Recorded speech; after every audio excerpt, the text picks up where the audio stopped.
ಸುರತ್ಕಲ್ ಮೂಲದ ಗುರುಪ್ರಸಾದ್ ಎಂಬ ಯುವಕ ದುಬೈಯಲ್ಲಿ ನೆಲೆಸಿದ್ದು ಕಳೆದ 10 ವರ್ಷಗಳಿಂದ ಉಡುಪಿಯ ಮಿಷನ್ ಕಾಂಪೌಂಡ್ ನಿವಾಸಿ ಗೀತಾಂಜಲಿ ಎಂಬುವರನ್ನ ಪ್ರೀತಿಸ್ತಾ ಇತ್ತು.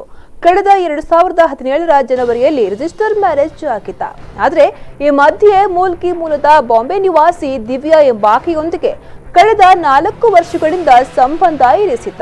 ಗುರುಪ್ರಸಾದ್ ಮದುವೆಯಾದ ನಂತರ ಗೀತಾಂಜಲಿಯನ್ನ ದುಬೈಗೆ ಕರೆದುಕೊಂಡು ಹೋಗಿದ್ದ. ಆದರೆ ದಿವ್ಯಾಳೊಂದಿಗೂ ನಿರಂತರ ಸಂಪರ್ಕದಲ್ಲಿದ್ದ. ಇದು ತನ್ನ ಪತ್ನಿ ಗೀತಾಂಜಲಿಗೆ ಗೊತ್ತಾಗಿತ್ತು. ಈ ಬಗ್ಗೆ ವಿಚಾರಿಸಿದಾಗ ತನ್ನ ಸಂಬಂಧಿ ಎಂದು ತಿಳಿಸಿದ್ದ. ಆದರೆ ಗೀತಾಂಜಲಿಗೆ ಇದು ತಿಳಿದು ಅನೇಕ ಬಾರಿ ಗಂಡ ಹೆಂಡಿರ ಮಧ್ಯೆ ಜಗಳ ಆಗಿತ್ತು ಎನ್ನಲಾಗಿದೆ. ಕಳೆದ ಕೆಲ ದಿನಗಳ ಹಿಂದೆ ಗುರುಪ್ರಸಾದ್ ದುಬೈಯ ಮನೆಯಿಂದ ನಾಪತ್ತೆಯಾಗಿತ್ತು. ಹೆಂಡತಿ ಗೀತಾಂಜಲಿ ಭಯದಿಂದ ಗಂಡನಿಗೆ ಕರೆ ಮಾಡುತ್ತಿದ್ರು. ಕರೆ ಸ್ವೀಕಾರವಾಗುತ್ತಿರಲಿಲ್ಲ. ಕನ್ನಡದಲ್ಲಿ ಸಂದೇಶ ಬರುತ್ತಿತ್ತು. ಗೀತಾಂಜಲಿ ಸಂಶಯದಿಂದ ಗುರುಪ್ರಸಾದ್ನ ಗೆಳೆಯರಿಗೆ ಮತ್ತು ಕೆಲವರ ಬಳಿ ವಿಚಾರಿಸಿದಾಗ ಗುರುಪ್ರಸಾದ್ಗೆ ಬೇರೊಂದು ಮದುವೆ ನಿಗದಿಯಾದ ಬಗ್ಗೆ ತಿಳಿಯುತ್ತದೆ. ಕೂಡಲೇ ಗೀತಾಂಜಲಿ ದುಬೈಯಿಂದ ಉಡುಪಿಗೆ ವಾಪಸ್ ಆಗಿತ್ತು. ಉಡುಪಿ ಠಾಣೆಯಲ್ಲಿ ದೂರನ್ನ ನೀಡಿದ್ದಾರೆ. 10 ವರ್ಷದಿಂದ ಇವರು ಗೀತಾ ಮತ್ತು ಗುರುಪ್ರಸಾದ್ ಒಟ್ಟಿಗೆ ಇದ್ದಿದ್ದಾರೆ.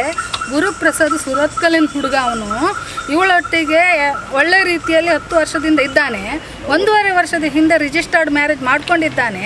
ಆಮೇಲೆ ಇನ್ನೊಬ್ಬ ಹುಡುಗಿ ಒಟ್ಟಿಗೆ ಅವನು ಏಪ್ರಿಲ್ 30ರಂದು ಬಪ್ಪನಾಡ ದೇವಸ್ಥಾನದಲ್ಲಿ ಮದುವೆ ಆಗಲಿಕ್ಕೆ ಹೊರಟಿದ್ದಾನೆ.